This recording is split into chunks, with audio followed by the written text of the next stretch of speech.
Everyone, and thank you for being in the Public Safety Committee meeting. This morning we have two different briefings. The first is going to be on the Police Department's Autism and Intellectual and Developmentally Disabilities Alzheimer's Dementia Outreach Unit. And the second is going to be a briefing from the Fire and Rescue Operations. And we're going to begin and ask Susan Farag to please begin the first issue. Good morning, Susan Farag, Council staff for the record. As you stated, the police department is up first with their autism unit. To give an overview, they do have a video that I believe council members have seen, but just wanted to play it again for you, if you don't mind my going right into that. Absolutely, please. A recent study shows a growing number of police killings involve people with some kind of mental disability. According to the Washington Post, of the nearly 1,000 people killed by police last year, 19% were suffering from a mental health crisis. The Americans with Disabilities Act requires police to make reasonable modifications when they're dealing with people with disabilities, because their actions can often be misconstrued as suspicious or uncooperative or even illegal. The Department of Justice says police officers need to be trained to recognize the difference in behavior and de-escalate tense situations. Nationally, police academies spend nearly 60 hours on firearms training and only 8 hours on de-escalation or crisis intervention. Our correspondent, Diane Roberts, met with a police department in Maryland that's getting extra training from a teenager. Taking his bike out for a ride. It's where Jake Edwards loves to be.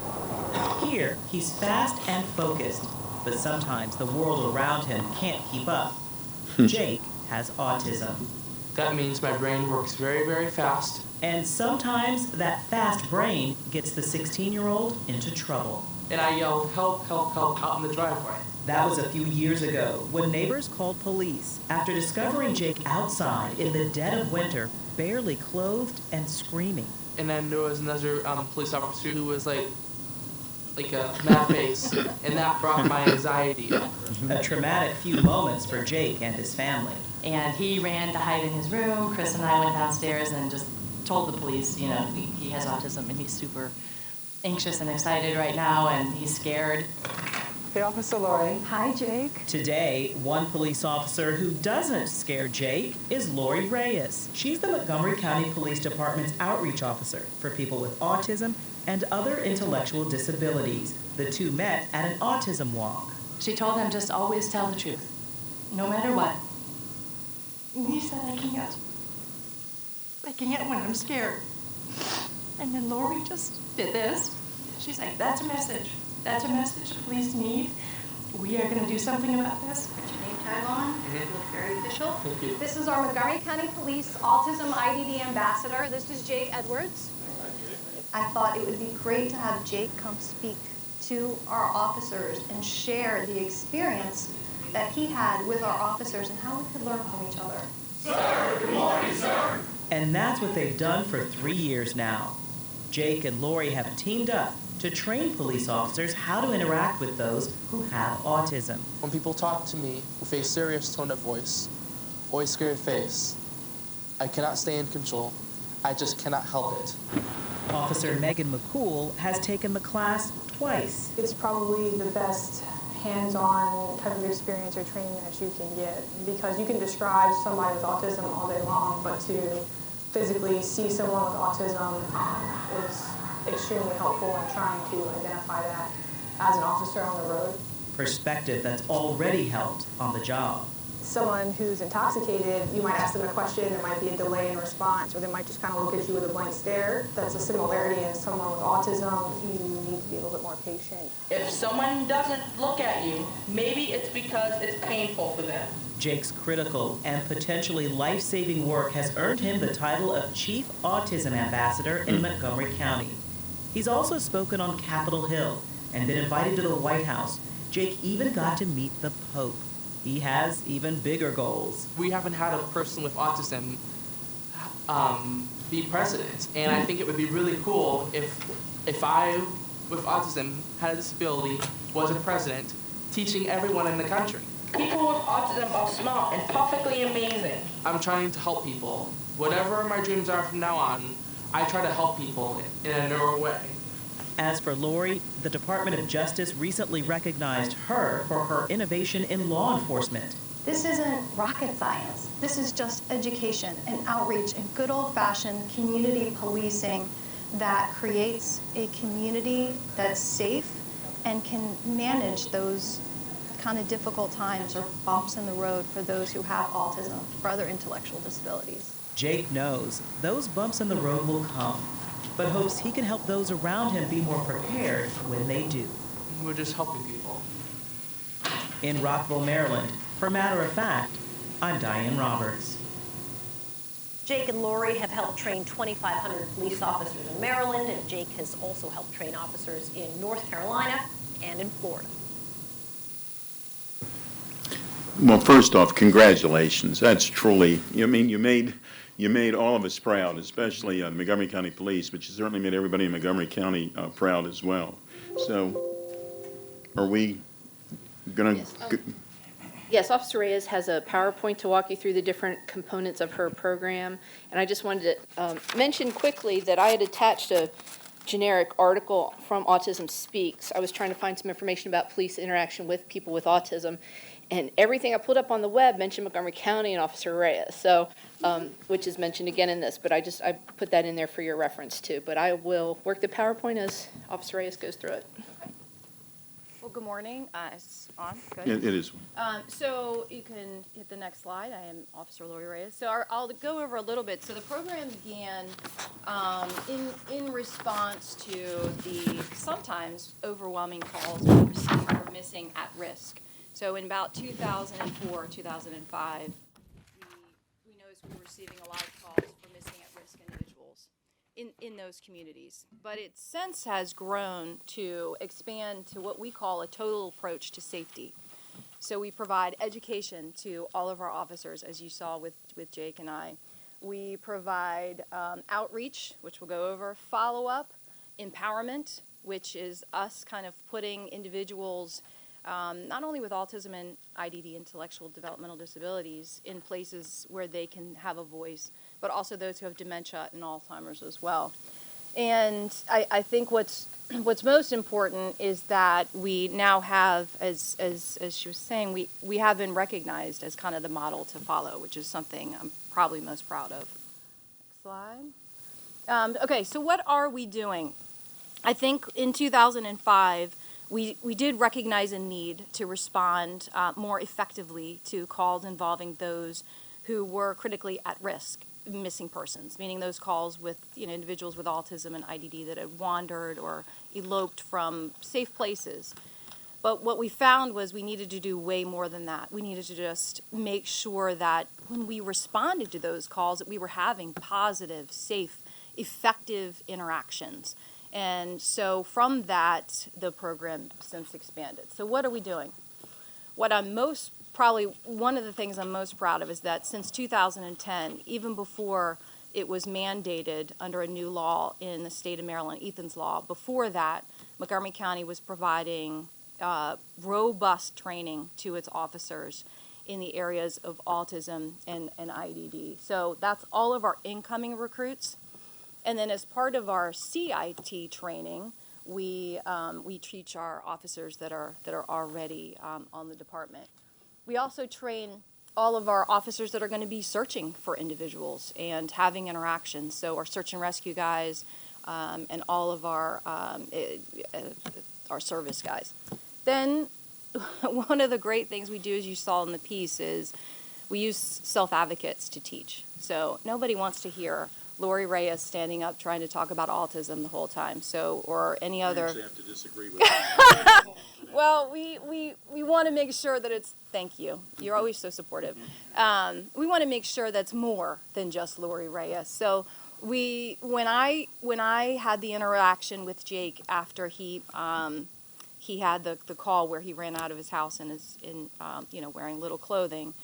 At that point, I knew that officers needed to hear the message from someone who's impacted. So we've been using self-advocates before, since 2010. The other thing that I want to address is this entire program has had to morph in response to a couple of things. First and foremost, most important, the prevalency of autism, not only in Montgomery County, but across the world, has increased. So in 2005, it was 1 in 150 births, and now it's 1 in 59. And not only that, as we in law enforcement, I always tell our officers, in 2005, when we used to respond to a call involving an 8-year-old who's running across Mid-County Highway, everybody in the county is stopping to help. But when it's a 28-year-old who has autism, they're going to be calling 911, and we're going to have to decipher within seconds, is this somebody under the influence of a narcotic, or is this someone who has autism? So the dynamics are changing as far as the challenges that we face in law enforcement and the prevalency. The next one. Again, I think some of you guys have attended our Autism IDD Night Out events. We hold events throughout the year. We try to make sure. Last year we had almost 200 presentations. When someone says, will you present, I say the answer is yes. Doesn't matter what the facility is, what the organization is. I think everybody needs to be aware of what Montgomery County Police are doing as far as the outreach. I also speak to Chamber of Commerce and local hospitals, nursing homes. Again, I definitely never turn down an opportunity to speak. We have partnered with many different organizations. I know some of you are familiar. We partner with Dementia Friendly America, the Alzheimer's Foundation, Autism Speaks, Down Syndrome Networks. We also recently partnered with Montgomery County School Transportation. I trained each and every Montgomery County school transportation employee. It took 4 sessions, but every single one received about an hour-and-a-half block on autism and IDD. So that's one of those full circle. Next slide. Another one, just a picture. Some of our guys. So I wanted to take this opportunity to announce that our next, and for my fire rescue brothers and sisters, that our next Autism IDD Night Out will be on May 30th at the Police Academy. Over the course of 5 years, it's grown. The last one we had was attended by over 400 people. So it's definitely a really great evening. More pictures there. So we're very fortunate. I know I'm preaching to the choir in that we're very close to Washington, D.C. and allowing us to make have some influence on some very important legislation. So we in Montgomery County have been able to work with Ethan's Law. That came about because of a tragedy, and law enforcement is now mandated as of last year in the state of Maryland to receive a block of instruction on autism and IDD. And we also were able to work on Avante and Kevin's Law, which provides national funding for individuals, for law enforcement, to make sure that they have the tools that they need. And I know that I know how important it is for social media, so I'll say our program has really utilized all types of media. As you can see when you do, even when you do a simple Google search, we make sure that the information that's out there is what we wanted. And I think for us that's been highly effective, that we have such good relationships with media and recognize how powerful it can be into actually saving lives when you get information out. As simple as it is, even to reaching an immigrant population and saying it's okay to call 911. And sometimes it takes, the translation being made for Officer Reyes at the radio stations to say, the police are here for you, and being able to convey that. This one, that's our Jake. So a little bit about our empowerment piece. We're very fortunate in that, Chief Manger would never really doubt when I said, okay, this family needs to be recognized. And Jake and others, like, and we see the next slide, in Montgomery County, part of our empowerment piece is being able to provide Chiefs Appreciation Awards. And I'll just say one example. So in the left-hand corner, that's John Bucknam. And John Bucknam has autism. He's very limited verbal skills. And we've had 4 significant searches for Mr. Bucknam.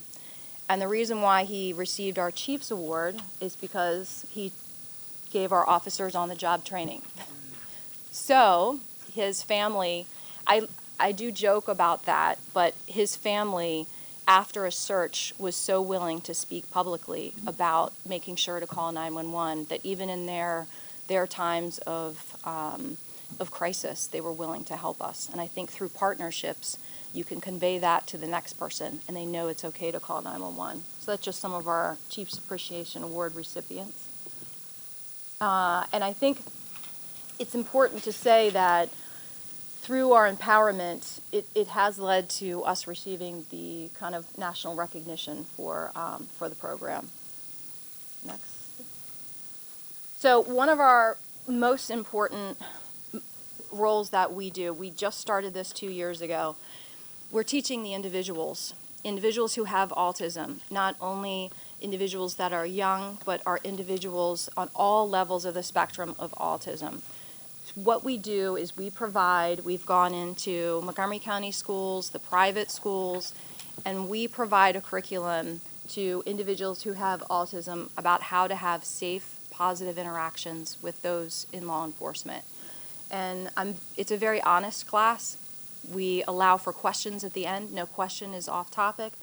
But I think the main thing that we do is we go over the safety, but we also, as part of our empowerment piece, we convey to those individuals, if you feel your stop was unjust or unlawful, you have a voice, right? But listen to us at the time of the stop. Safety is first, but we may not get it right all the time.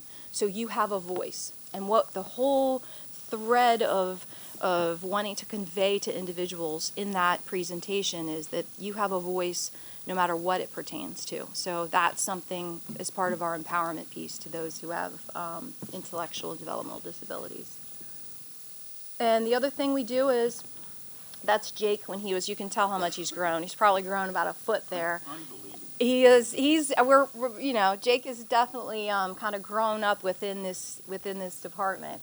And Jake did ask to be deemed the chief ambassador because he was worried that as we were having other ambassadors, that he wanted it to be very well known that he was the first. So he requested a meeting with Chief Manger, and in order to accomplish us not having him lose his title, he is always going to be the chief ambassador.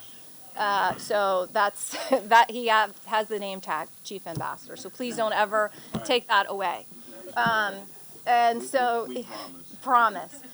So anyway, we really encourage the use of kind of ID bracelets. I have a son who has epilepsy, and I talk frequently about the importance of an ID bracelet if it's something that is comfortable within a family. But we talk about it twofold. One, wearing the ID bracelet to give us a little bit of heads up, but two, creating an introduction and interaction by saying Jake introduces himself to an officer and almost immediately will say, "Oh, do you want to see my ID bracelet? Can I tell you about my autism?"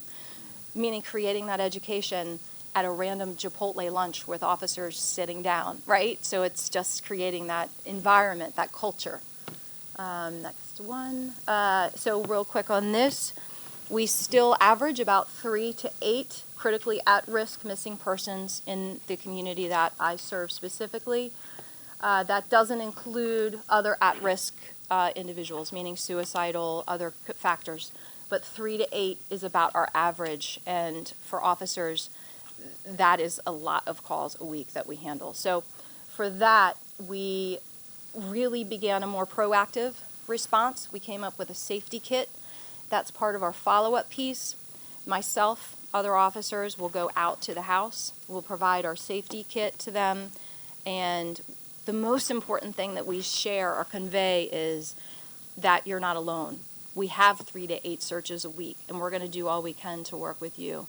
And it's really important to convey that they can call 911, that it's okay. That's the main message. Part of our safety kit is the safety kit's right here. It's dropped off. I make sure that we make that contact with the family almost immediately.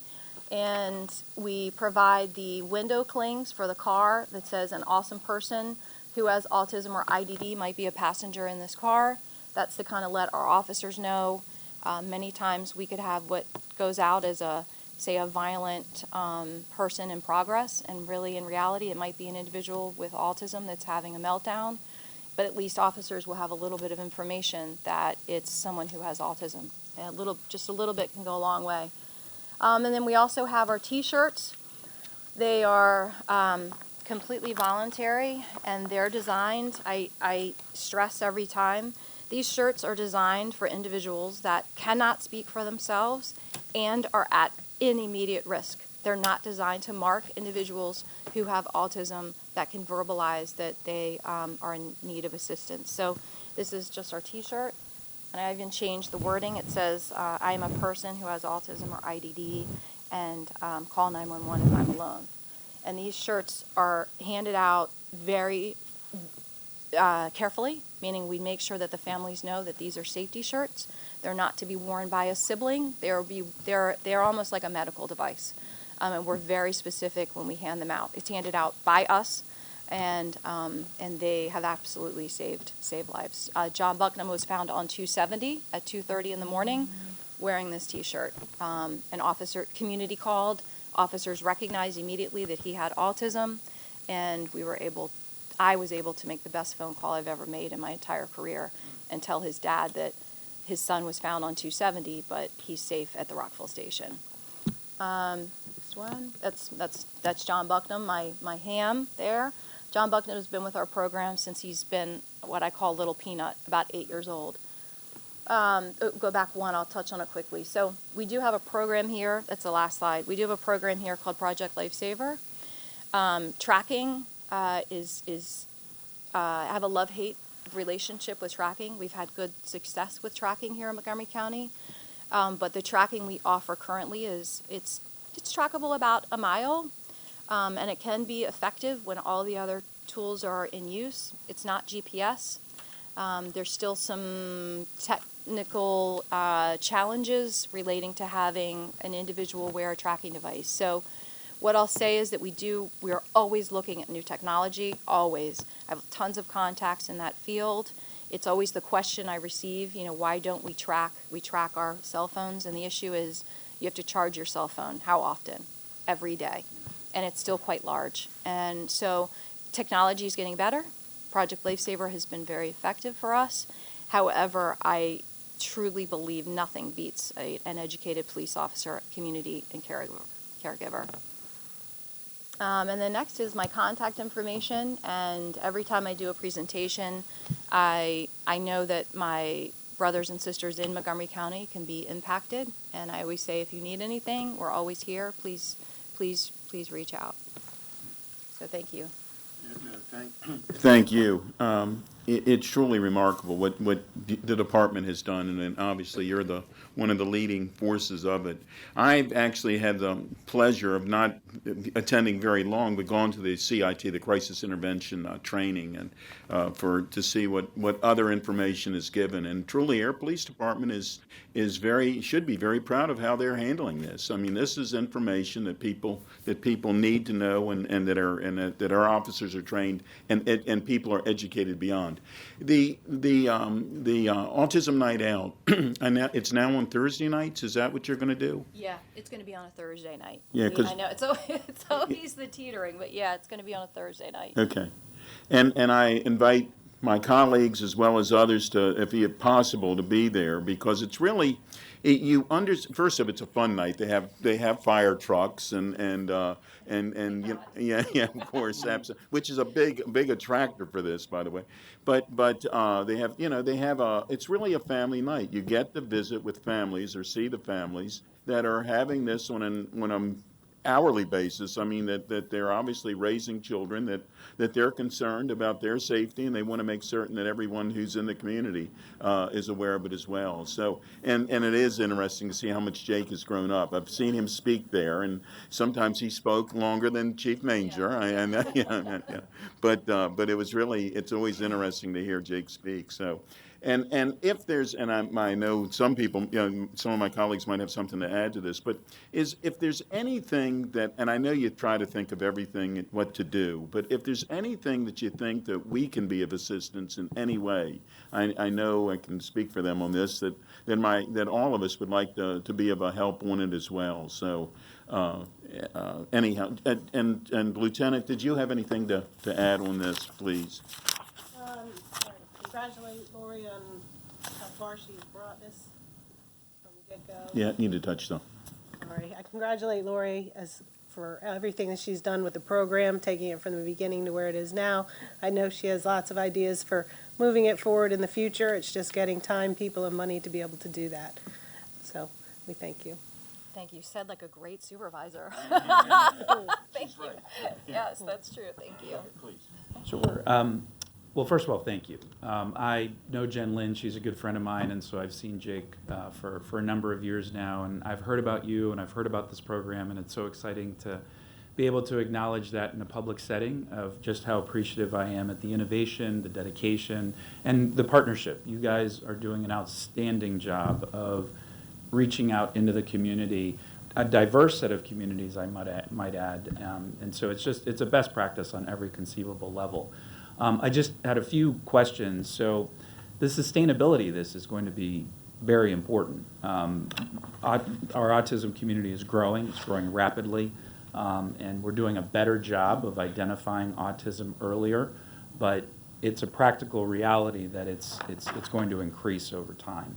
So what steps are being taken within the force? We're going to have a new police chief in a few months. But are there any internal steps that you guys are taking to ensure that this program outlasts all of us? So my position was actually just created about a year ago. So I'm the director of the Crisis Response and Support Section. You might want to identify yourself just for Lieutenant Jennifer McNeil. Right. So being part of the Crisis Response and Support Section, I have the Crisis Intervention Team, I have our Peer Support Team, and I have Lori's program, the Autism, Intellectual Developmental Disabilities, Alzheimer's, and Dementia Outreach Program. So I think by the department recognizing and putting somebody in charge of those things, I think that shows that the department is very much aware that what Lori does is significant and must continue. And Lori and I have had lots of discussions over the last year of how are we going to grow this program? How are we going to show the need for more positions within the department, within her section? And how are we going to train up the officers who will work with and then at some point in time in the hopefully distant future, replace Lori? So we are working on that. No, that's not allowed. Yeah, that's right. Sorry. We try.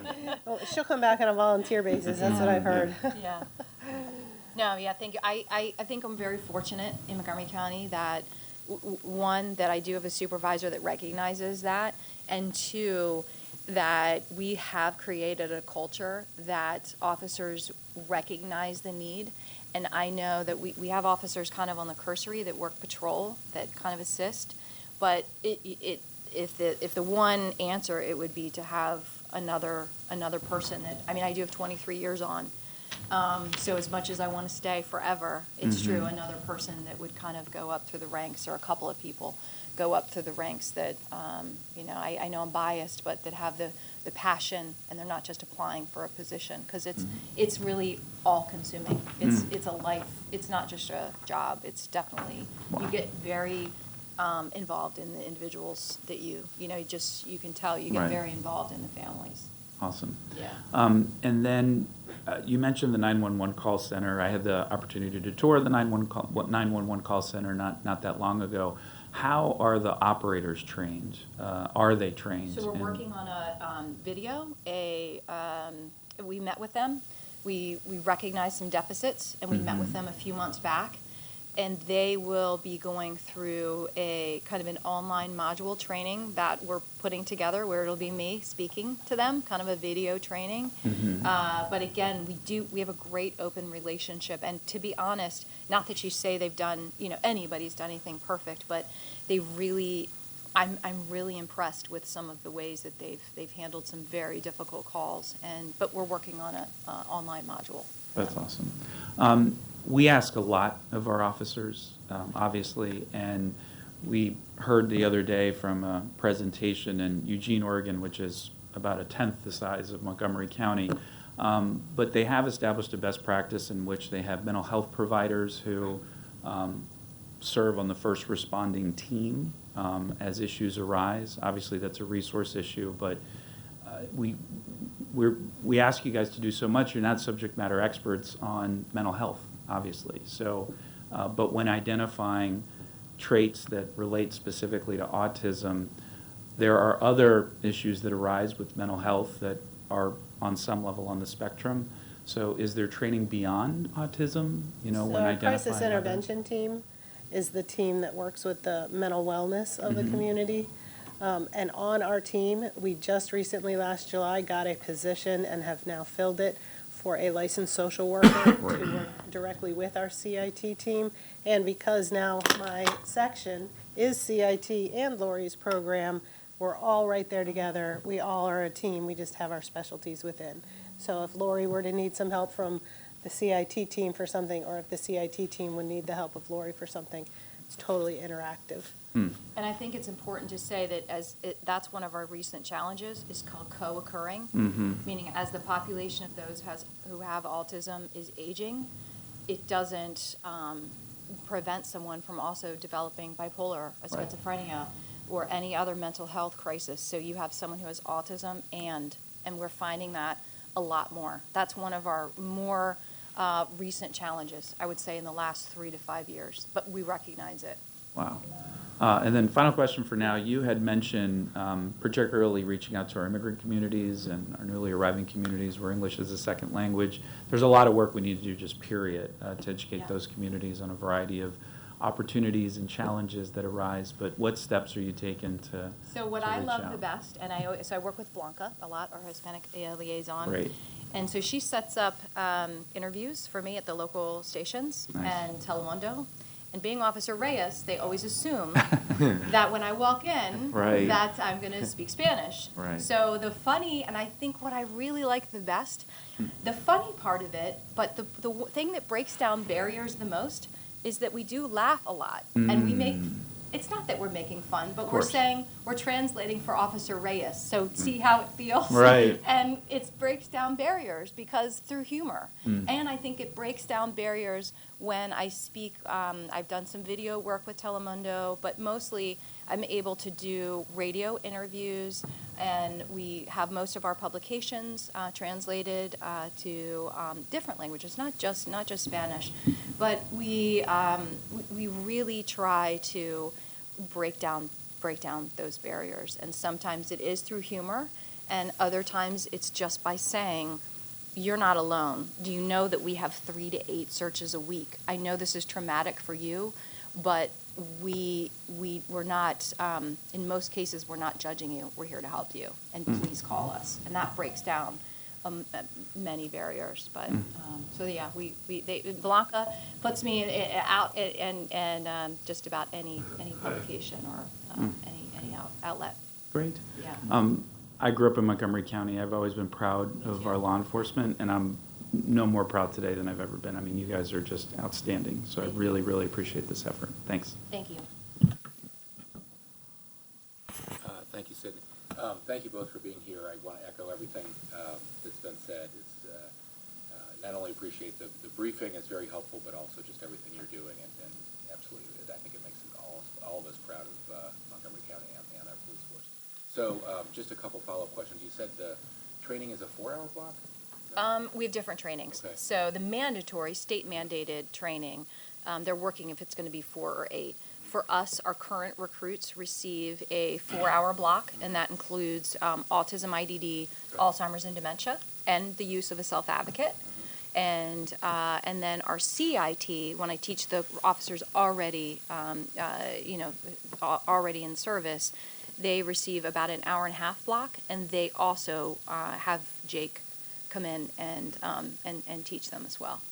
And then when I teach outside of the county, it just varies, whichever presentation is applicable. And then they're done. There's no need for refreshers.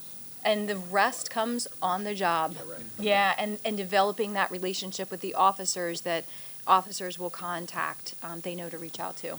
Yeah. When officers are dealing with someone who's nonverbal, is there use of written phrases or pictures? Yeah, everything. So we teach our officers to think outside the box. And sometimes that may be you have a missing child who has autism that likes Skittles. Well, you better go to 7-Eleven and you better get some Skittles. I mean, as untraditional police work as that is, we teach them different strategies, what we call strategies, in interacting with individuals who are nonverbal, be it using their phone, making a picture. We currently have a parent who's making flashcards for us as part of a grant through the Ethan Saylor grant. And each one of our officers that go through our training will receive the picture communicator. But there's web apps.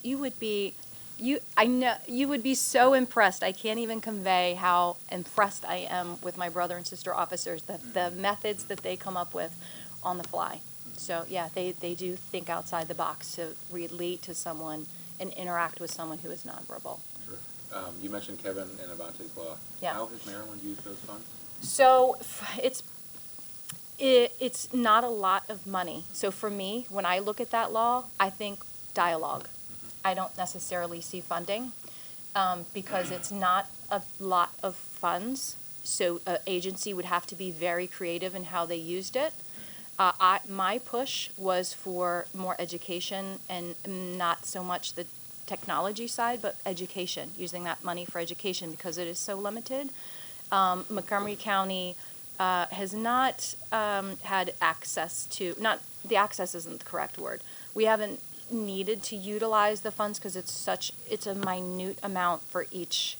If I broke it down, I think it's hundreds of dollars for each county. I mean, it's small. For me, I just felt that it created a dialogue. Sometimes legislation is, I know I'm preaching to the choir, I don't need to say that to you guys, but sometimes it's a matter of creating a dialogue to say, oh, we need that, and then it grows from there. That's my hope. Okay, thanks. The examples you gave were all safe encounters in the community. Is there a training protocol for interviews in the station? So it would be the same. Yeah, we're mandated to talk about ADA, Americans with Disabilities Act, and providing appropriate accommodations, and that relates to victim, witness, suspect. So absolutely, those same accommodations. I think not as it relates to in the station, officers receive that block of necessary accommodations, but not only that, to go a step further is diversion away from criminal charging for someone who has autism or IDD and being familiar with what the other options are. And that's a process that as those who have autism and IDD are aging and the infractions can be more serious, we really have had to reevaluate how we're responding to those and charging those types of calls. Okay, great. And on the flip side, what services are available to any people with special needs who are victims of crimes? So I'll let you. I'm putting my supervisor. So I think it would be if we have our victim witness advocacy program that's here, and that's through HHS. And then for us, whenever we have an interaction, most cases, if there's an interaction specific to autism and IDD, they're contacting me, and then I'm working to ensure that whatever resources are needed, they are provided. And sometimes even that is thinking outside the box. But specific, I know we have our victim witness outreach program here through our police department. Okay. Yeah. And the last question was, you mentioned training the school bus drivers. Yeah. Have you thought about training our ride-on drivers? I already did. Oh, you did? I did. Okay, great. Yeah, that was probably one of the most fun trainings. You know, sometimes it's a tough sell. You have to really put it out there. You think training cops is tough. Training bus drivers is sometimes challenging too. But no, they were. I joke. They were very receptive. And to answer, I really try to train any entity in Montgomery County. Terrific. Okay. Well, thank you again. This is really terrific. Thank you. Thank you. Thank you. Anything else, Susan? No, not at this point. I can follow up with her if you have any additional questions. But thank you very, very much. You really are making us very, very proud today, so keep up the good work, and we're here to help in any way we can. Thank you. Do we switch seats? That would make. Yeah, well, you can stay if you like. Nobody's going to ever tell you no. Just stay if you like, please. Chief.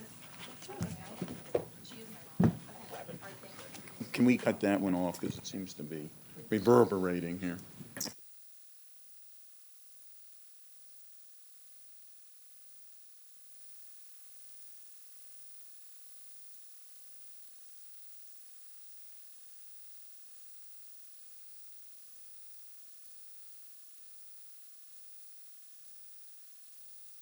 You know the fire service always has your back. You know that, yeah.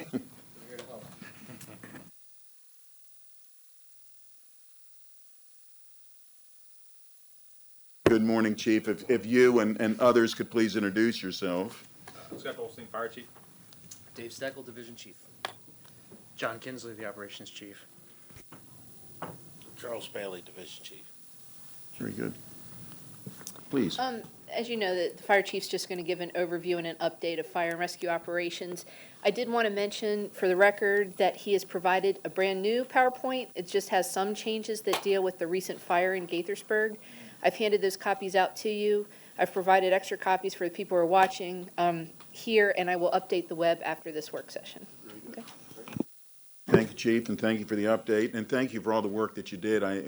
You kept us up to, gave us great information throughout the event, and we appreciate all that was being done as well. So please, begin. No worries, thank you very much. And as we talked about, this is an informational update, basically what has occurred in 2018, what's ongoing, and for those that are not aware of, what MCFRS is. As you talked about, the great capabilities that Montgomery County Police have, it's very much a great honor to be the chief of this organization, as MCFRS is considered in the industry one of the leading organizations, one of the leading fire departments, as well as an all hazards organizations, and that's a catchword within the fire service and emergency services industry. But the fact is we provide all and broad range of services, from building fires to our iconic River Road, rescues of folks on River Road with the water main break, to all the specialized hazardous materials, technical rescue, the unattended package, the bomb squad and fire investigations, and as we will talk about throughout this program, an evolving and changing emergency medical services, and that's one of the things that we did in the beginning of this year is recognizing that emergency medical services is now emergency medical and integrated healthcare services, because as we grow the mobile integrated healthcare portion of fire rescue with HHS's joint support, it is aimed at keeping our community healthier, preventing the 911 call, and preparing for supporting the numbers. So the opportunity to jump to slide 5 and see the video. So Susan, if you want to, so that's the picture. So go back and jump to Chrome. Either escape. Yeah, and just open Chrome there. And the other tab that's there. Nope. The tab that's right above the middle of the. There you go. Hit play and maximize for you there. Nope. No, go back to where you were. Oh, I'm sorry. Nope. That's fine. Somewhere up there. Hit play. Quite the director there, Chief. So this is 1:30 in the afternoon. For a positive and a negative, this audio was not recorded, but this is 1:30 in the afternoon. Thankfully, it was 1:30 in the afternoon and not 1:30 in the morning. Our occupancy, our life hazards would have been greatly amplified and a greater concern. This is a fully sprinklered garden apartment. This fire started on the outside. As annotated, appears to be started with smoking materials or discarded smoking components on the exterior. This structure specifically has vinyl siding.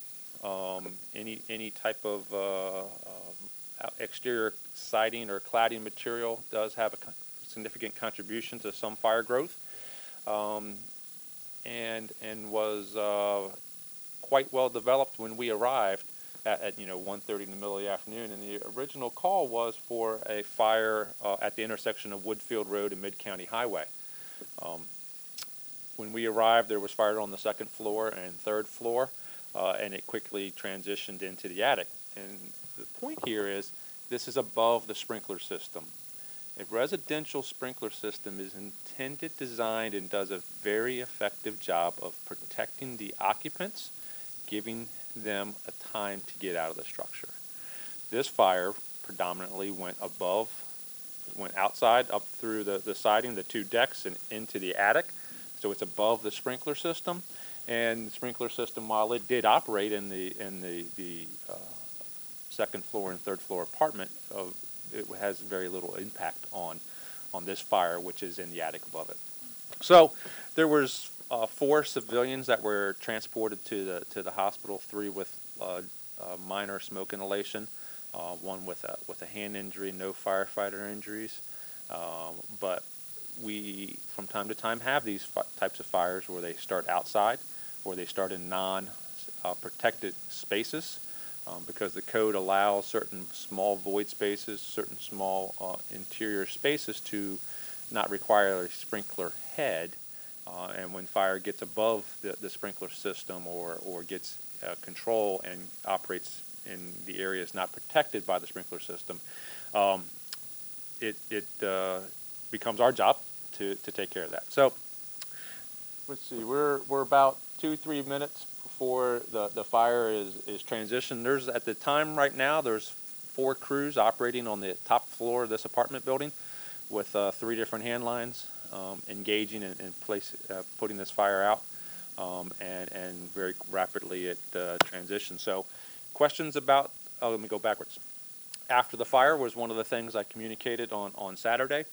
One of our significant and very effective outreach activities is to do a focused door-to-door activity after there's a significant fire in the community. So we went back out on Saturday after lunchtime, engaged with about 90 folks within this community, doing door-to-door, providing smoke detector information, providing smoke detector checks, and that is a core part of any one of our significant fires in the community, is to engage with that, because residents have questions. How did this fire develop? How did the response occur? What can we do as a community or as our direct residents to engage and prepare ourselves for the safety function? So that was engaged on Saturday afternoon. And turn for you all, reference Sunnybrook. Any questions about this event? Yeah, thank you, Chief. First up, is there a material that really could be a fire-safe siding rather than vinyl? Is there any type of vinyl that would make it safer rather than what happens here? I've heard you say that before, that the sprinkler systems work inside, not outside. Any type of vinyl, the answer is going to be effectively no. There's plenty of exterior cladding and exterior siding material like hardy board, cement plank board, even natural wood, a lap siding that's made of wood material is not going to support the fire growth and development like a vinyl will. Older aluminum siding, as a point, I just replaced the siding on my house from aluminum to vinyl, but the fact is that's not going to contribute to the fire development like the aluminum will. So that, assuming like the vinyl would. So there's plenty of opportunities. It's one of the things that the building trade industry and permitting services and the code officials do look at, because if you can keep a small fire, mulch bed, cigarette butt, or let's just say an electrical short that happens on one of the exterior light fixtures, from running the side of the building and engaging a large volume of fire, that's going to allow the occupants time to escape, allow your community fire service time to arrive and address it, and very frankly, likely have the volume of the electrical short or the heat source decay to the point that the fire will self-extinguish itself. So some of these exterior cladding materials will not support that fire growth and development. It's just a circumstance in the trade-offs there. Well, and I think that's something that we need to discuss, with code and whether the code needs to be changed. And the same for the sprinkler system. The fact that the fire can get over there or above the sprinkler system is a concern, I know. I can punt to the guy next to me, as Chief Steckel was the former fire marshal. And that's why I didn't want to sit next to you that quickly. Yeah. So I want to be very technical to clarify that answer. A 13R sprinkler system, which is the NFPA code for a sprinkler system in this type of structure, is only designed for occupied space and occupant spaces. There are structures being built today within this county in permitting services, and the building industry is putting structures with full 13 systems in it, which do provide sprinkler systems into the attic. But depending upon the occupancy type, it is and is not required. That trade-off is heated space and the conditioned space, and having that water pipe in the attic that's not heated, and how to manage that. So one of our some of our recent building stock, the lightweight constructions and some of the stuff that's being built, they are being built with 13. The industry, the construction trade, is bringing it in with a full 13 system that provides those void space protections. But they are allowed in a single-family house or in a lightweight construction environment to only put a 13R equivalent system in that only addresses the occupied space. So it's very much something that is well outlined in code and provisioned, and the industry is seeing some change where people are putting in building, safety by having a full functional sprinkler system. Well, and I think that's something that sometimes we need to help the industry along in some cases. And then I turn to my colleagues on this too, but really, thank you for going, and thank you all for going door to door. I mean, that's certainly the right thing to do, and I know that as much as something like this is of great concern to everybody, and especially the people living right there, having somebody knock on your door and saying, this is what happened, I don't know what rumors you've heard, but these are the facts, is really the right thing to do. Gentlemen, either one of you? No? Sure. Chief, thanks so much to all of you for being here. It's very helpful. Are we? Absolutely. Okay. Yeah, no. But just on this part. Yeah, okay. Thank you. And one of the things that I did want to make sure that we hit was there were 24 apartments, displaced by this event. That's very significant. It's a large volume of residents. Now, these two buildings are connected. They're adjacent. There were 3 apartments that had significant fire damage, 3 apartments that had significant water damage, and thus 18 apartments that had no damage. The reason they were displaced is because of utility management. They had no electricity, and they had no water. Because of the way the power and the water fed into these 2 buildings, it impacted both buildings. Neither one could be isolated quickly Friday afternoon to restore the water, which is the core functionality. And because these buildings are electrically heated with heat pumps, there was going to be heat, and a occupied issue. So that's the driving force that the emergency management and Red Cross provided support for 4 families that needed, and the other occupants utilized their renter's insurance and other support mechanisms. But yeah, so it's absolutely a factor here that in a multifamily dwelling unit here, how the building engineering also influences how many may get displaced from an event like this. So if please, we can jump over to slide 7. Montgomery County. So Montgomery County Fire Rescue is public safety and supporting quality of life through engagement with our communities, blending outreach and education, and that was a core part. You articulated, Mr. Katz, about after the fire, and one of our consistent party information is call 311, request a home safety check, ask us to come out, use 311 as your means to get us to come out in advance. And we do that through leveraging career and volunteer personnel, because as we'll talk about, there's nearly 2,700 folks that provide service to the million plus residents of the county. And that's a portion of our events. So 37 facilities make up the MCFRS capability. And again, it's about 2,700 folks that qualify to ride. It shows here on slide 8. There's right at 1,200 career personnel and about 1,400 volunteers that are qualified to ride. And we're maintaining our training requirements and the capabilities there.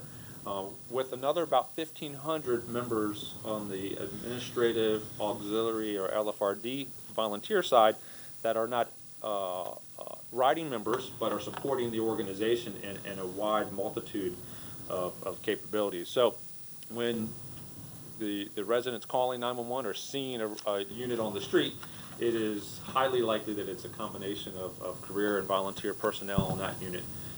And we're answering about 124,000 events a year. So given days, about 350 calls for service on any given day. And throughout the industry of fire rescue, public safety, it's about 80% emergency medical, which is in our case about 96,000 events here on slide 9. And the other 20% between fire incidents or others. We average about 1.5 structure fires a day. So what I utilize that as the number of structure fires that we have to engage with where we're using additional resources beyond that box alarm is about 1.4 a day. So it's about 450 to 500 a year. There's clearly oven fires, there's clearly a large volume of other fire occurrences that may be taken care of, but those are the events where we're calling additional resources after the first alarm assignment gets there, and those are the incidences that the fire department is engaging with the actual extinguishment thereof. So quite a large, diverse, and as it shows here on slide 10, we're seeing a trend that stabilized over 16 to 17 was stable at about that 120,000 number, but we've picked back up. We had been on a 3 to 4% annual increase in call volume, and we saw that between 17 and 18, about 2.4% total call volume uptick. And that is with our density growing, the number of residents within the community growing, as we've talked about, our aging community growing, and the amount of seniors and the high increase in that part of our community. We're going to continue to see that upward trend. On the bottom of slide 10, it outlines the number of EMS transports, and that's as well between 16 and 17 was again stable at about 71,000 folks, but we saw another small uptick in calendar 18, and there's a lot of activities which we'll talk about a little bit further on that we aim at stabilizing that number of transports and reducing the need for EMS transports. So what transpired in calendar 2018 that was changes and increased capabilities throughout the community? So the Aspen Hill, Connecticut and Belpre Station 25 on the south side of Leisure Road. If you drive by there today, you see it's going through a much overdue and needed extreme makeover. We're going through about a 13,000 square foot addition to that firehouse, but that's Station 25 is ranking in there about the second busiest call volume area, that Aspen Hill, Leisure Road, Belpre Road corridor. But we transitioned at Aspen Hill to having one of our 24-hour-a-day paramedic chase units. We took the paramedic off of the ambulance there, placed him or her into the SUV, as shown here, this Tahoe, and that expands the versatility of those folks, because on one of those prior slides, you see that we're running about 57,000 low acuity medical calls or BLS calls a year, and 37,000 or so advanced life support calls. When we expanded the service here in Aspen Hill, the engine company went down about 700 calls, and the ladder truck went down by about 1,000 calls. And that is making them more available for emergencies within the community, as again, they're the second busiest station in the county, and it's improving our response times throughout the Aspen Hill area for ALS as well as fire response. And we saw that when we did the trial in 2014 of the paramedic chase capability, and we now operate chase cars or paramedic chase units at the Wheaton Rescue Squad 24 hours a day, here in Aspen Hill 24 hours a day, and as we are able to, want to continue to transition that in our core or higher density areas of the county, Gaithersburg, Rockville, and down towards the Silver Spring and Bethesda areas. So that's a great capability that occurred in Aspen Hill. And then additionally on slide 12, we addressed a failure to respond rate. So one of our internal measurements is when a request for service is called upon, when the 911 call is dispatched and there's inadequate staffing in the station to respond. That's a failure to respond. That occurs sometimes because the vehicle breaks. Sometimes you go to start the vehicle and it just does not, start. Sometimes you have a mechanical issue. Sometimes it's crew-based, resource-based. A member had to go home, a member is sick, and you don't have enough resources. Or in a facility where we have integrated staffing, career volunteer personnel, when you need a certain 10 personnel in the station to get all the resources out, you only have 8. Something's not going to successfully be staffed because you have less resources. So Chief Hine, myself, Chief Lord, before me, we've been working over several years with the Burtonsville Volunteer Fire Department, and in conjunction in the FY18 budget, we engaged with additional staffing at Burtonsville during the weekday hours, and as you see, we went from 89 failures during FY18 to 2 for effectively 8 months so far in FY19 year to date. And when you're saying failures, so it's a failure for that station to respond, but another station does respond? Absolutely. Yeah. So a vehicle was dispatched and that vehicle did not get out.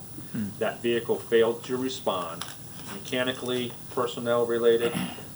We, at a 3-minute from the time of dispatch, will start to send another unit to fill that responsibility. We may know that failure is going to occur, and as we had classified, double dispatch, where we send 2 of the like resources. Naturally, one's coming from further distance away, but that is a impact on response time, because if the Burtonsville vehicle in this specific case was the responsible one to go to the Castle Boulevard area for an emergency, and we're now asking Laurel or Colesville or Four Corners to come, there's naturally travel distance that's going to impact response time. So that's what a failure to respond is. And it's very effective that, for roughly about 8 months now, we've had 2 failures to respond, where we had, nearly 90 in the full year before that. And there again, I understand it's an industry term, but if it could be failure to respond from that station, I think it would be a concern for someone to think that we're not responding. I understood, and good point. Yeah.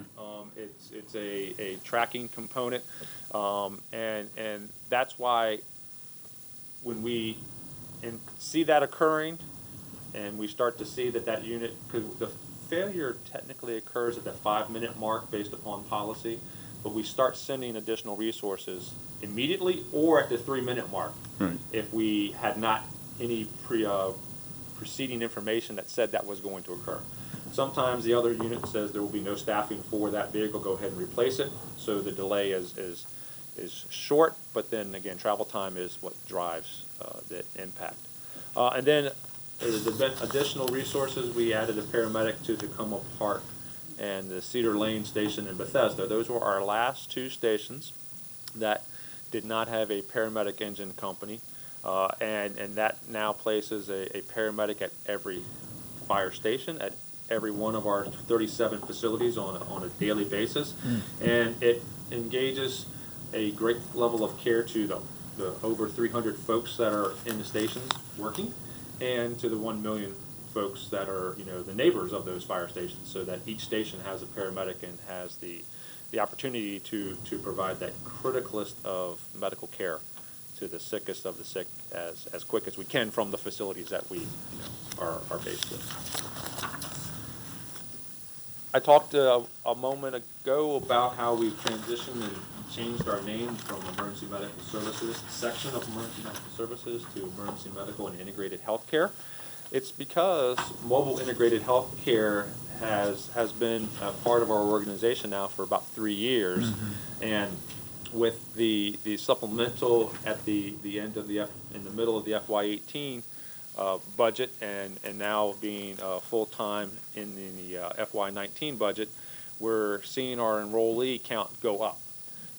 1433, 240 enrollees, and each year, as you see, our impact on those residents needing 911 service is a 45 to 50% reduction in call volume. Now remember, to get flagged or to be brought up on our radar, a resident had to call more than 4 times in a month, or to be referred by one of our crews, one of our folks seeing them on a call. This is an HHS and fire rescue joint practice activity. That's great.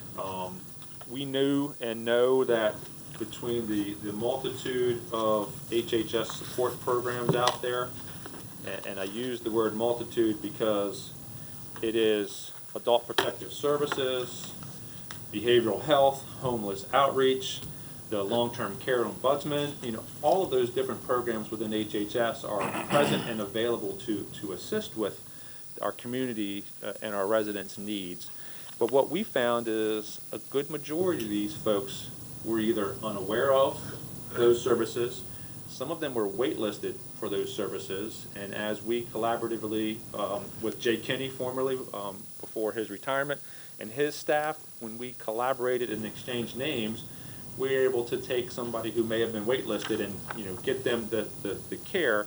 And as we got somebody enrolled, we saw them have a positive self-esteem improvement because they were now able to manage and care for their health situation. We provided them care and support plans.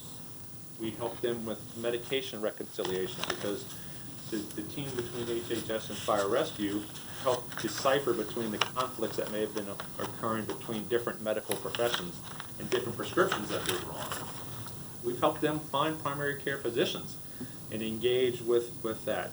We're doing home visits, which involve home safety checks as well. So it was quite a diverse approach to how to focus on those individuals, and we only see this program growing bigger and bigger because if you just look at the 4 calls per individual, and again, some of these folks were calling 6, 7, 8, 10 times a month, that's 1,000 to 1,500 calls just from this group of folks. And with the 50% reduction, we're seeing, somewhere near 750 to 1,000 calls, being eliminated, and that just outlines that EMS resource is available for another call, is available to help someone else in their emergency at the time of need. So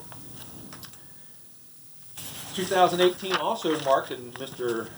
Katz, you officiated over this, 2018 also marked the fact that it was the 40th anniversary of the smoke alarm legislation for Montgomery County, 1978. When it was when the metric was less than 1 smoke detector per house, was the common assessment. to now it's 4 to 5 smoke detectors in a residential unit today. Clearly, they're saving lives, and as we did this home mailing campaign, 2018 also marked the Maryland state law change, where the 10-year sealed battery detectors became required. It started in 2013. The implementation date was 1/1/18, and the fact that we just passed over the change your clock time frame this past weekend. We used to say change your battery. That's no longer the phrase. It's change your clock, check your smoke alarm, because it needs to have a sealed battery. It needs to have that 10-year capability, because we found too many instances when the battery was taken out for the nuisance. We burnt the chicken, or we burnt the quesadilla, and then it never got put back in, or it got used for some other consumer home electronics product. And that smoke detector is now a piece of plastic and metal on the ceiling or on the wall, and not effective to provide you that early warning. So 2018 was a very important year with that. And then as we're rolling into 2019, coming here in July, the county's carbon monoxide alarm legislation will take effect, and aiming to have and ensure and educate our community to the need for carbon monoxide alarms in any structure that has a fossil fuel or an attached garage parking structure, because it is the silent killer, and it's something that there is no means for the resident or the adult child to detect. And it's critical, and I appreciate the efforts of Mr. Rice and Mr. Elrich with that legislation that passed and expanded upon what was already required in rental units to now required in all family dwelling units with those. So it's definitely an improvement. And again, as a last remark before transitioning to any of your questions, the number one cause of home fires, fires in the house, is unattended cooking. That is something that can be easily avoided. The attentiveness to the behaviors within our kitchen is something that is critical, and folks need to be aware of. And then we work on our kids, and our schools have emergency plans. Our offices have emergency plans. We practice those plans. Does your house have one? Do you have that escape plan? Do you have that meeting point, that rally point at the neighbor's house or the mailbox or somewhere? And as we outline to our folks, when we go to an elementary school and outreach to the 5th graders or the 8-year-olds, talking about crawl low and smoke and how to feel the door, downstream, that's going to be a person who relates how they survived the fire, because they learned about that 5 years ago at their preschool, and that's how they helped their brother and sister out, because they stayed low and they stayed in their room. So having a plan and practicing it at all levels and at home is critically important as reminders. So I thank you for the time and opportunity, and welcome your thoughts and additional questions.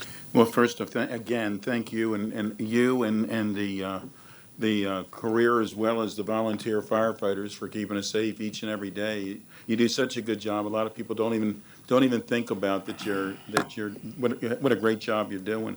Last week I was speaking to a friend and a resident at Leisure World, and he said that how impressed they are with the safety that they experience, and I guess he was talking about Station 25. So I do think that that's something else that needs to be applauded. Because of the topic that we had just before about the autism training, is there some sort of a training awareness for the firefighting community as well?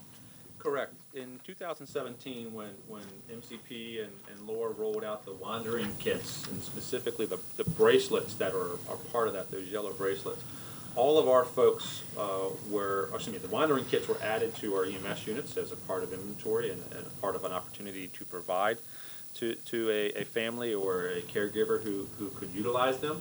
But all of our folks went through training from the Autism Association, who has a first responder specific training class. So all of our folks went through that, and we incorporated from that point forward into our annual and semi-annual training topics.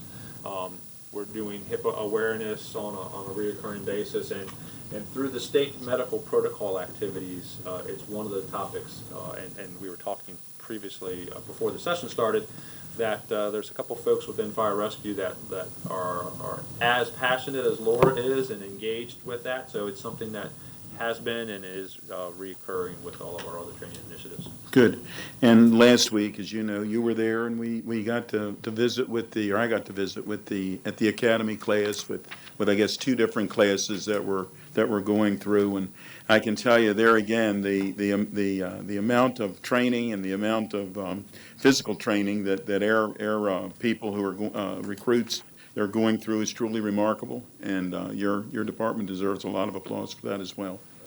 Jeff, go ahead. 500 hours of training needed for a person who wants to become minimum staffing on a piece of fire apparatus. So for a member to be qualified to ride the engine company, to get their firefighter skills, their emergency medical technician skills, and the other classes that support that, it's about 500 hours. So that takes a volunteer about 2 years to achieve.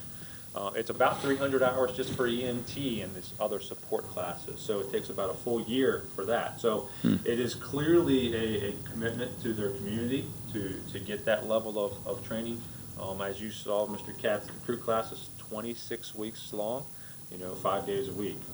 And it's prepares them just for the beginning of a exposure and professional service as an emergency responder. The fact that they get there at 7 o'clock in the morning and are way wide awake is pretty impressive right then. So, gentlemen, please. This won't turn off for some reason. Go ahead. Okay. Yeah, the golden touch. Wow, I'm impressed. Chief, thank you. The quesadilla example really rang true in my home because we had a similar situation involving a quesadilla not long ago. So, In the oven or on the stovetop? It was on the stovetop. On the burners directly? Yeah. No, it was not. No. So, first, I want to echo Councilmember Katz's comments. I just can't thank you guys enough. I was so excited to be designated as part of the Public Safety Committee, and nobody was more excited than my 5-year-old son. So I was actually pretty excited. That's too. right. That's right. So I really do want to just express my deep appreciation. You guys gave me a great tour a few weeks ago, and I was able to ask a lot of questions then, so I don't have as many questions now. But I did have a few things I wanted to follow up on, mostly from a 30,000-foot level. So one of the things that I have been really excited to participate in is the master planning process as we look at the Veers Mill plan, and how engaged is fire and rescue in conversations when discussing planning within the master planning process, Veers Mill in particular because of the pedestrian safety issues, and I was engaging our police department in this, and the practical reality was what I heard back was not much, and I just wanted to hear a little bit more about whether or not you guys are engaged in those conversations, because as we add density and as we add height to buildings, particularly in downtown Bethesda, how does that go into your planning? Extensively. Right. And it is something that very frankly, I would say, put us about a little over a decade and a half ago, probably would have given ourselves maybe a C. If that, move us forward a decade and talk about what we've done for the last 10 or so years very extensively. So through parking and planning, through the master plan and the sector plans, there's a full-time position within fire rescue. Scott Guchek is my excellent planner, and we are asked to comment upon each and every one of those plan development activities. We do respond to those. And as we've talked about in different times, the discussion about private streets versus public streets and the nuances about street widths and the structural capabilities and the parking and the setback, all of those nuances, we are engaging with both planning, the departments, the sectors, and permitting services, and all that, how they interact, to be engaged with and talk about what a proposal will mean towards emergency response and what that proposal will mean towards fire operations. Street widths are a perfect example.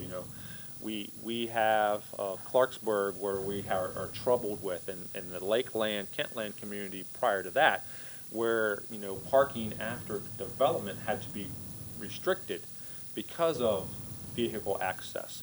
And that I feel highly confident is not a activity to be repeated as we proceed forward. So one of the things that I cite is our involvement in the sector plans for property and space allocations. So White Oak Science Gateway is the next biggest, I would say, on tap. I can tell you, I can pull up a map and show you where it's allocated for fire station property, on the map inside the Gateway area.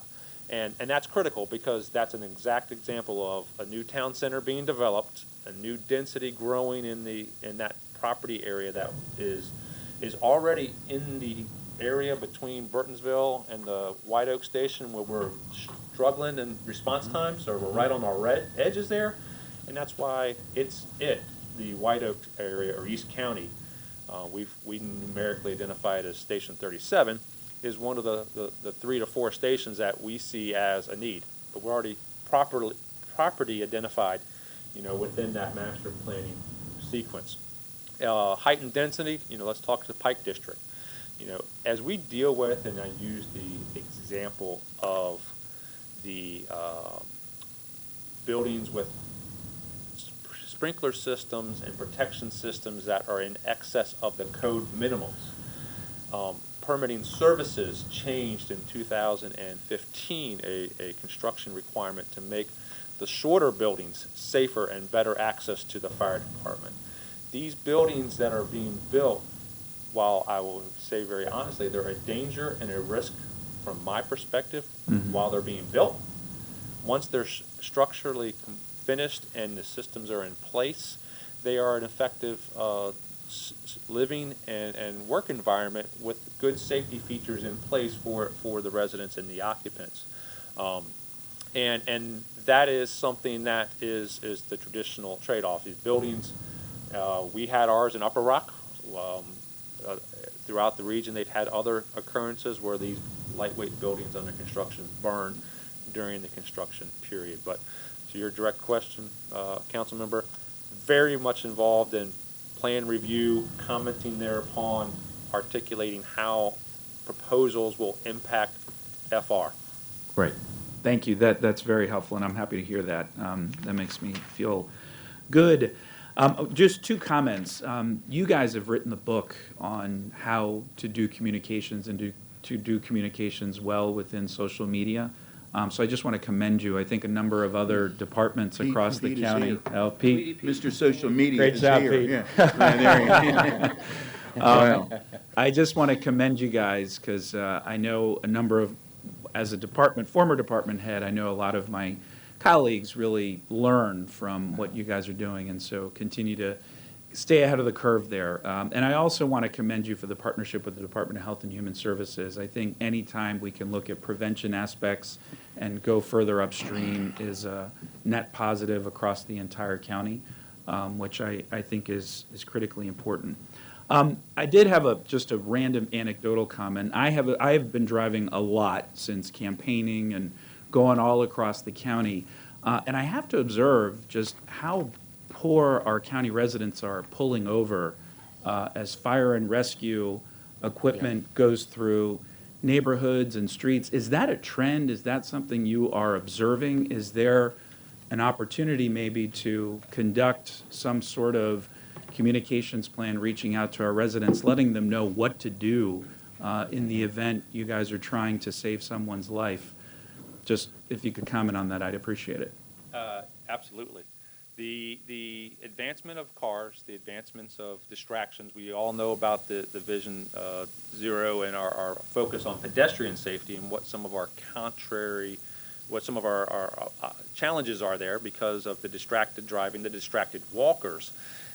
That is a very equal parallel to the drivers inside the car. Mhm. The ability to not hear us, because of the capabilities of the car, because of interactions in just the proofing, we could get to the point nowadays where you can't hear us, even though those that do are almost deafened by the noise we're making. The late reaction time that we get is frequently because of that environment. There is no doubt we've worked as a public safety organization and community about provide that buffer lane to our law enforcement officers, our construction workers out on the highway, and that was recently obviously expanded beyond emergency services to all yellow lighted vehicles on the major roadways. And it is one of our challenges on a daily basis is right-of-way and clearance. The point is acknowledged, and we'll take it away and work with Tweety Petey or Pete to get some more info. Tweety Petey, I now mean, that's, Pete, Yeah. you that said it, is, sir. yeah, I'm really Pete. yeah, that's a nice one. Yeah. So Pete, one of Pete's informational points is the 3 R's. Right people, right information, and the right time. And the point of media outreach is to hit that. But the influences, and for anybody listening, and one of the things we'll work out there is just commit, pull over, because it's confusing. It's very confusing. The law says to the nearest curb. Used to be, it was universally understood that was to the right, but truthfully the law is the nearest curb, and you can, on a 3-lane roadway, be legally compliant by going left and right. It's when a vehicle is uncommitted or is indecisive in what they are doing, that becomes the tactical challenge for the unit operator to keep censoring and seeing that and adjusting that. So committing to stopping and committing to one side or the other is what is most critical for the commuting public to engage. Great. Thank you. Thank you. Okay, thanks. Thanks, Chief, and all of you for everything you're doing, for the very helpful briefing. Just a couple remaining questions I have. On slide 8, we talk every year about unit strength.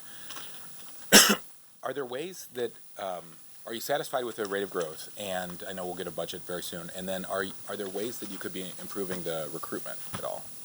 So recruiting is a activity, and we have over the last my direct 4 years expanded and changed our recruiting focus on the career side. We've gone through, and it was 2 weekends ago, entry test. Yeah. So 2 weekends ago we did an entry test. We're doing that on an annual basis now to keep people focused on, interested in. And so when we go out a month from now recruiting to a gym or a community organization, we can say we're going to have an entrance exam in February, and we'll be taking applications in December. It gives us a goal that we can clearly communicate. Even though it's March, we can tell the interested applicant what the direct goal is. So our applicant rate, we had a little over 2,000 people come to the entrance exam just last week, and that is giving us a large pool, as Mr. Katz saw at the Academy, of diverse folks and folks that are interested in serving their community, as well as from our community, because that's one of our focuses is folks from within Montgomery County. On the volunteer side, absolutely, they have and are continually to retool their recruiting activities, because actually all 4 of us here are perfect examples of teenagers that became involved in the emergency services as preteens and teens, and the volunteer recruitment is not only focusing on that as it had decades ago to the younger generation. They've focused and are shifting that recruitment activity to the second generation, to the person who's past 30 and 40 years and who's already settled back in the community, maybe retired from their first career and wanting to re-engage and have stable involvement in the community and a additional free time or additional service time. So that 30-year-old, 40 or 50-year-old member who fills out the application is a perfect candidate to be a part of that volunteer organization because of their life experiences, their professional experiences, and their committed role and engagement to their community as well. So the volunteer organizations are have retooled. Practically, though, it's about 20 to 25% retention rate over a 5-year period. So 1 in 5 that come in 2019 will be here in 2024. It's a challenge because some are aware of the commitments. 12 hours a week on normal, 1 duty night per week, starting at about 6 or 7 o'clock at night, throughout the night until 7 o'clock the next morning. That's a big commitment. In addition to the family and the sports activities and other community engagement. So, as the member who gets through that first 5 years, they're likely to stay on for 10 or 15 or plus years. So losing 4 out of 5 folks in the first 4 or 5 years is a challenge, and it goes to the recruiting factors and expectations. And that's what some of those LFRDs are doing effectively, is setting the expectation to their applicants as to what's required of them.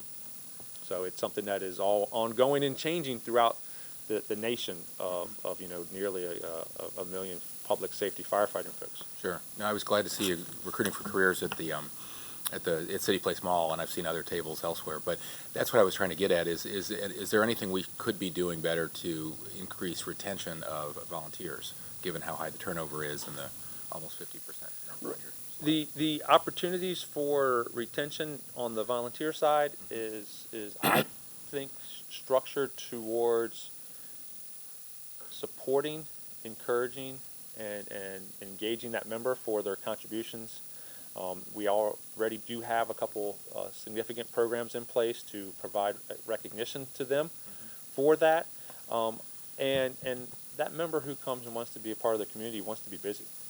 They want to be engaged. They want to come and be busy running calls, busy involved in training when they're there. And that's a thing that these departments are retooling themselves towards, and ensuring that they have the mid-level management organization within the station to keep new recruits engaged and have a training program.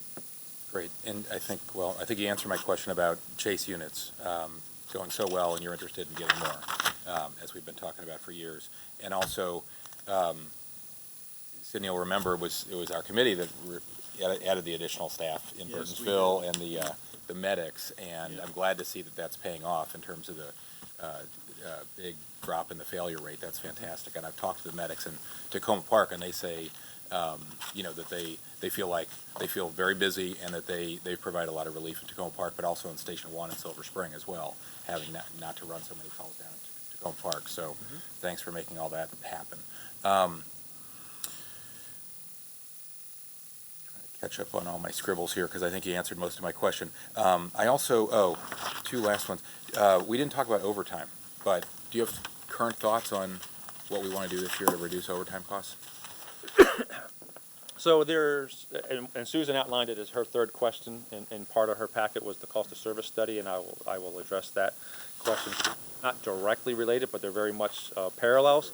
The information that we shared the middle of October about budgeting is very much in the forefront with the executive as well as OMB folks, and I'm very much optimistic and happy to see the activities there. The recruit classes that we have the recruit classes that I anticipate us having, we'll work towards addressing that and balancing those need for overtime as well as the right staff in the years going forward. But it's a multi-year approach to get out of the deficit that the OLO report in '07 identified, and then the county stat updated that information just last year. So it'll be a little bit of time before we get to a good balance point on that. We have an outtake meeting this week with the cost of service study folks. So that's back in hand and something that I think will help us as an organization, us as a government, and as a community and council and executive branch, work towards the right support for our residents. Okay. And last question, I understand there was recently a fatal fire, unfortunately, on Western Avenue in D.C., and the D.C. stations were closer but didn't respond because there's no mutual aid agreement. Are there any plans to renegotiate mutual aid agreement with D.C.? There is a mutual aid agreement with District of Columbia. Okay. Absolutely. Has been for decades. What it is a mutual aid agreement, not an automatic aid agreement. And it's a semantic of word, but what automatic aid is that the jurisdiction is able to select dispatch, and the supporting jurisdiction will automatically send their resources. So that's what occurs throughout all of our other bordering counties. As Mr. Leggett used to say, his residence was in a part of the county that Howard County was first due to his house, and that's who we would send because they were the closest resource. So we have automatic aid throughout the region with all of our other communities. The District of Columbia has mutual aid with all of its bordering jurisdictions, but what the District of Columbia wishes to utilize is the 911 center realizes they need a DC resource or wants assistance from DC. They call DC Office of Unified Communications, make the request. The DC Office of Unified Communications calls their firefighting deputy, their on-duty firefighting command officer, makes that request, and based upon the ongoing events within DC and their resource commitment, the firefighting deputy then decides if he or she has the resources to support. Not specifically if Engine 24 on Connecticut Avenue is physically available or not. It's can DC government, DC Fire and EMS support that. That is the situation that's been in place for years. That's the situation that Chief Dean and I talked about after this event on Western Avenue. That is still the situation that we're working with today. That takes time. That takes 3, 4, 5 minutes very easily on a good day for those phone calls to be made and relayed down to the shift commander and then back to the 911 center. What happens today along the east border, all of our borders, is Prince George's County dispatches a unit from Burtonsville, a unit from White Oak. Our resources hear that dispatch while they're in the station. They immediately go to the rig, get on the rig, identify that they're responding to an event in Prince George's County, and unless we have something ready to dispatch them on, we say okay, and they're going. So their response is immediate, very limited, if zero, time delay because they're listening to 2 radios in station. And that's the benefit of the community is they're responding as fast as they're dispatched. So that 3 to 5 minute delay is something that I've challenged Chief Kinsley, I challenged Chief Jones before him to work on. They've been working with their counterparts in DC Fire to get us to the point where we're at now, that we're getting closer and closer, but we're still more effective in that eastern or Western Avenue area of initially dispatching Montgomery or Montgomery Prince George's resources quickly and initially, and then if the incident is growing, try to draw in DC resources because of that time delay. As we talked about failures to respond, 3 to 5 minutes of time delay, and those resources, while they would have been there a minute or 2 faster, won't be arriving until after other dispatch resources. Okay, that's really helpful. And finally, I just wanted to thank you for, I agree with everything Sydney said about the door-to-door approach for after the fire. That sounds like a great program. And also the community engagement work that Dave Kennedy's team is doing. It's been great to work with them on the Shutdown Social and with their initiative on that. And I think it's a great look for the service. So thanks for championing that as well. Thank you. Thank you. And Chief, on the whole idea of overtime, and you and I have had this discussion, but I know in some cases the personnel might appreciate the overtime because it's an extra pay, obviously, for them. But in some cases, people want to spend more time at home or with their family, and that becomes a burden. So that's one issue. And then the other thing is we really need, and I know you've worked on it and continue to work on it, need to figure out, really, though, people say, well, we spend X number of dollars on overtime and how expensive it looks. But in fairness, because you've had the overtime and don't have the benefits and everything else associated with hiring new personnel, it doesn't necessarily mean that that's from a budgetary standpoint is always wrong. And we need to figure out how many more people we need to hire to get to the point where it really is, from a budgetary standpoint, makes as much sense. But we also have to keep in mind about keeping air personnel happy and available and certainly available so that they can do the job in the best way possible.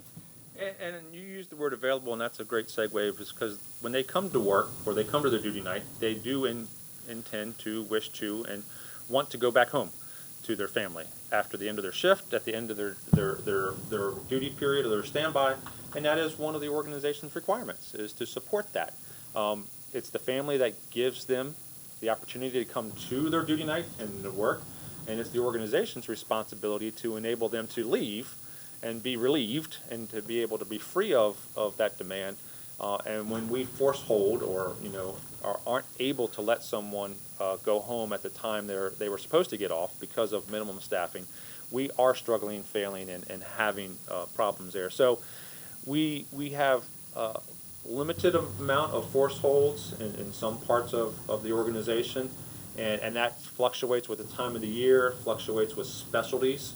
But that is a point where the organization is failing, and because our job is to keep them healthy, keep them safe, and enable them to go back to their family at the end of their work period. And as you said, some of the folks do wish to work these extra hours, some don't. Some of these folks that are working these extra hours, they are working 70 and 80 hours a week. You do that. I think I do that. Some of our physicians, do require that. But one of the things I always highlight about people working overtime is they are hired as the last resort in some cases, and in most cases, to someone who gets forced held. So one of our primary overtime hiring filters is we hire the person with the least amount of hours worked cumulatively year to date. So of the 3 members sitting there, if you have X, you have 2X, and you have 3X, the person who has 3X is going to be hired third over the other 2 For the overtime. if you all had evenly applied. So it does distribute it evenly. That's one of the key goals. But one of the factors are the person who has 3X, he or she may be signing up more than the other 2 are because of commitments, family management, and other availability issues. So that is one of our focuses. Is we know that this work is stressful. We know that continuous duty becomes a danger in this work, which is why our continuous duty limitation is set at 48 hours as a max, and anybody who works beyond that continuous has to be approved by the on-duty commander.